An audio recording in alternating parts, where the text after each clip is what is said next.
नमस्कार प्यारे बच्चों। अभी तक हमने अपने राजनीति विज्ञान के पाठ नंबर 4 भारत के विदेश संबंध में भारत की विदेश नीति के मुख्य सिद्धांतों के विषय में चर्चा की थी अपने पिछले लेक्चर में। हमने 5 पॉइंट कर लिए थे। आगे है आज 6ठा पॉइंट, निशस्त्रीकरण। निशस्त्रीकरण जो है वो निर और प्लस में शस्त्रीकरण।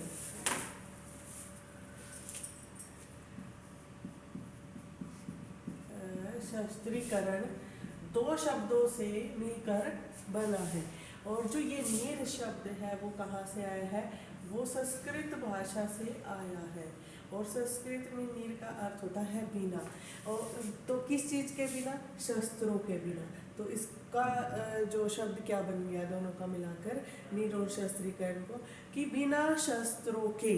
तो वो जो भारत की विदेश नीति का मुख्य सिद्धांत है उसका ये सबसे बेसिक सिद्धांत है निशस्त्रीकरण, कि भारत जो क्या है कि विश्व जो अस्त्र शस्त्र विहीन विश्व की कल्पना करता है। तो इससे क्या होता है अस्त्र शस्त्रों से, कि अस्त्र शस्त्रों की होड़ लगेगी तो क्या होगा? युद्ध। और जो अंतर्राष्ट्रीय शांति स्थापित अगर हमें करनी है तो ये जो युद्ध है इसको रोकना होगा। तो युद्ध कब रुकेगा? जब क्या है शस्त्रों की होड़ क्या है समाप्त हो जाए। युद्ध कब समाप्त होगा? जब शस्त्रों की होड़ समाप्त हो जाए। तो लेकिन व्यवहार में क्या है कि ऐसी जो अस्त्र शस्त्रों की होड़ है उसको एकदम से समाप्त करना या पूरे विश्व को शस्त्र विहीन कर देना वो क्या है व्यवहार में संभव नहीं है। तो इसके लिए भारत क्या करता है कि जो खतरनाक हथियार है उनको बनाना बंद कर दिया जाए और जो घातक हथियार है जिनको खतरनाक हथियार कह सकते हैं उनको क्या है बनाना बंद कर दिया जाए। और क्या है जो परमाणु शक्ति है उसका क्या है शांति प्रिय उद्देश्यों में प्रयोग किया जाए या विकास कार्य। उसके लिए क्या शब्द है कि विकास कार्यों में उसका प्रयोग किया जाए। Is it clear? अगला पॉइंट है हमारा संयुक्त राष्ट्र संघ का समर्थन। तो संयुक्त राष्ट्र संघ की स्थापना कब हुई थी? 24 अक्टूबर को। कब हुई थी? 24 अक्टूबर 1945 को। तो भारत इसका प्रारंभिक सदस्य भी है, कि जब ये बना तो उस चार्टर पर भी भारत ने हस्ताक्षर किए थे। तो प्रारंभिक सदस्यों में से एक है और हमेशा ही भारत ने क्या है इस संयुक्त राष्ट्र संघ में अपनी आस्था दिखाई है, क्योंकि संयुक्त राष्ट्र संघ किस चीज़ की संस्था है? अंतरराष्ट्रीय। इसके जो काम है वो क्या है कि जो विश्व के जो विभिन्न राष्ट्र हैं देशों में क्या है शांति बनाए रखना। दूसरा क्या है युद्ध को रोकना। और तीसरा क्या है कि ये जो दुनिया के देश है इनके बीच क्या है विकास कार्यों पर बल देना। विकास कार्यों पर बल देना।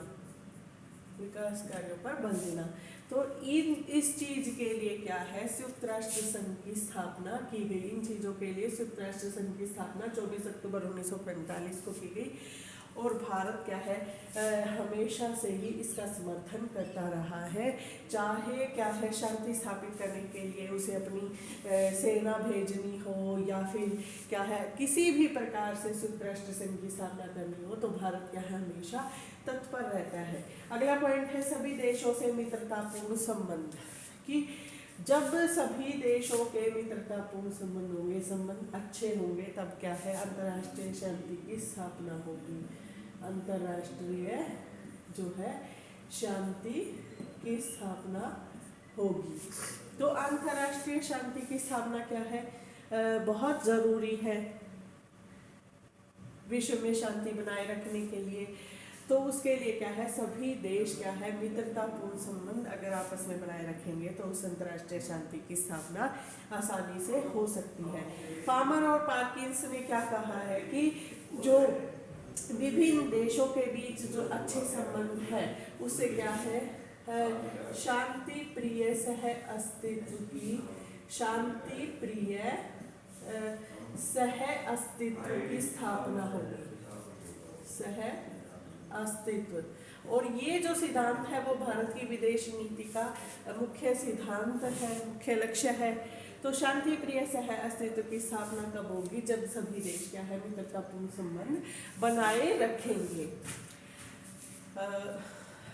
तो इसके लिए क्या है, भारत ने हमेशा ही किसी भी अंतर्राष्ट्रीय मुद्दे पर चाहे उसकी जीत हो रही थी तो भी उसने क्या है शांति के लिए क्या है हमेशा लड़ाई को रोका है, युद्ध को रोका है। 1948 में क्या था, कश्मीर का मुद्दा, कश्मीर के मुद्दे पर स्टॉप किया युद्ध को। 1965 में क्या है फिर स्टॉप किया। फिर उसके बाद क्या है 1999 में हमने देखा कारगिल विजय के बावजूद भी क्या है युद्ध को रोक दिया। तो वो इसी कारण से क्या है कि भारत क्या है हमेशा महत्वपूर्ण संबंधों में विश्वास रखता है। अगला पॉइंट है भारत की परमाणु नीति। भारत की जो परमाणु नीति है वो किस चीज पर आधारित है कि भारत क्या है अपनी परमाणु शक्ति का प्रयोग हमेशा ही क्या करेगा, शांति प्रिय उद्देश्यों के लिए करेगा, विकास कार्यों के लिए उसका प्रयोग करेगा, न कि अंतर्राष्ट्रीय जगत में अशांति को बढ़ावा देने के लिए उसका प्रयोग करेगा। तो जो परमाणु नीति है वो क्यों जरूरी है, क्योंकि कोई भी जो देश है उसकी सबसे बेसिक जो जरूरत है वो क्या है, अपनी सीमाओं की रक्षा करना। ये जो है सीमाओं की रक्षा और क्या है दूसरा जनता की रक्षा, ये जो दो चीजें हैं वो प्रत्येक देश की सबसे बड़ा राष्ट्रीय हित है, उसके ऊपर उसको सबसे पहले चलना पड़ता है इन दो चीजों के ऊपर। तो इसके लिए क्या है भारत अपनी सीमाओं की रक्षा करने के लिए और जनता की रक्षा के लिए क्या करता है, उसमें कुछ अपनी सेनाएं बना रखी है, अपनी सामरिक शक्ति उसने कायम कर रखी है, लेकिन वो क्या है कभी भी उस शक्ति का प्रयोग क्या है विश्व में अशांति फैलाने के लिए नहीं करेगा। 1974 में क्या किया भारत ने, परमाणु शक्ति प्राप्त कर ली थी। पहला जो परमाणु है जो रिसर्च है वो कर ली थी। उसके बाद 1998 में क्या है पोखरण में, पोखरण कहाँ है, राजस्थान में। तो वहां पर क्या है 5 जो है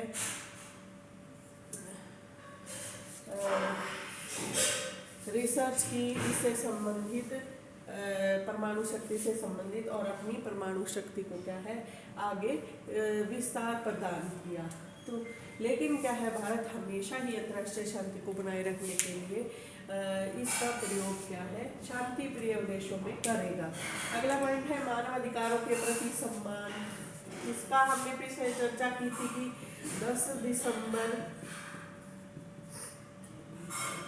1948 को क्या हुआ था, संयुक्त राष्ट्र संघ में मानवाधिकारों को मान्यता दे दी थी और भारत भी क्या है इन मानवाधिकारों को सम्मान प्रदान करता है, इनके लिए कार्य करता है।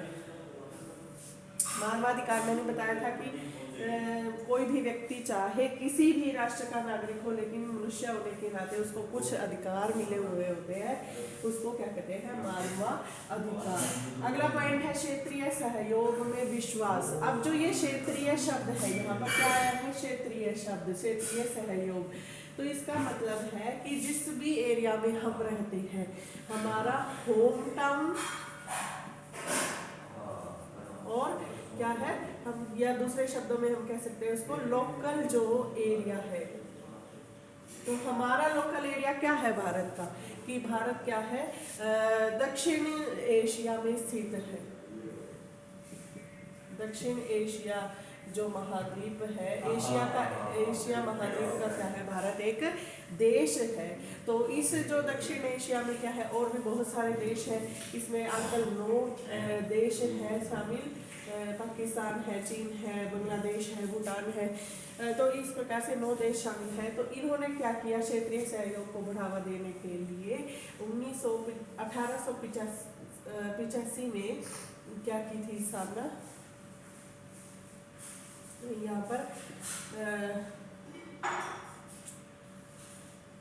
1985 में किस चीज की स्थापना की थी, दक्षेश की।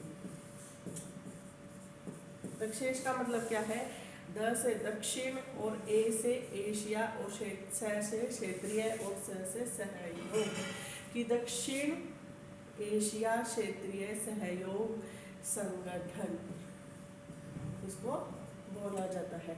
उसके बाद है कि जो ये दक्षेश बन गया, उससे क्या होगा कि जितने भी ये इस एरिया के जो देश हैं, 9 देश हैं, वो पहले क्या है, दूसरे देशों से सहयोग प्राप्त करने के या उनको सहयोग देने के बजाय पहले यहाँ पर सहयोग करेंगे अपने लोकल एरिया में। यहाँ पर क्या है, इनके आर्थिक, सामाजिक, सांस्कृतिक सभी प्रकार के संबंध इन्होंने यहाँ पर दक्षेश के तहत स्थापित कर रखे हैं। अगला पॉइंट है नई अंतर्राष्ट्रीय अर्थव्यवस्था पर बल। नई अंतर्राष्ट्रीय अर्थव्यवस्था के लिए एक शब्द यूज किया जाता है NIO, NIEO।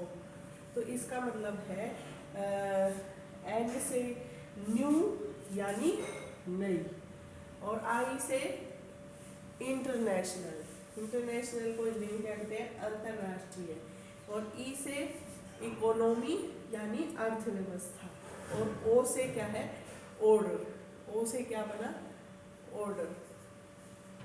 तो न्यू इंटरनेशनल इकोनॉमिक जो ऑर्डर है उसकी स्थापना के लिए भारत ने हमेशा ही बल दिया। क्यों दिया, क्योंकि जो पहले अंतर्राष्ट्रीय अर्थव्यवस्था थी उसमें क्या है, जो विकसित देश है उनको ज़्यादा महत्व दिया जाता था, उनकी ज़्यादा बात सुनी जाती थी, उनके आर्थिक हितों पर क्या है ज़्यादा बल दिया जाता था। लेकिन भारत क्या है, एक विकासशील देश है। तो क्या है, जो विकासशील देश हैं उनके हितों को भी उठाया जाए, उनके आर्थिक हितों की भी बात की जाए, उन्हें भी न्याय मिले, उन्हें भी उनके जो बात है वो भी क्या है, न्याय और लोकतंत्र पर आधारित जो बात है उसको भी सुना जाए। यानी कि जो विकासशील राष्ट्र है और विकसित राष्ट्र है उन सभी को क्या है, एक बराबर दर्जा, कैसा कि बराबर दर्जा जो है वो मिले।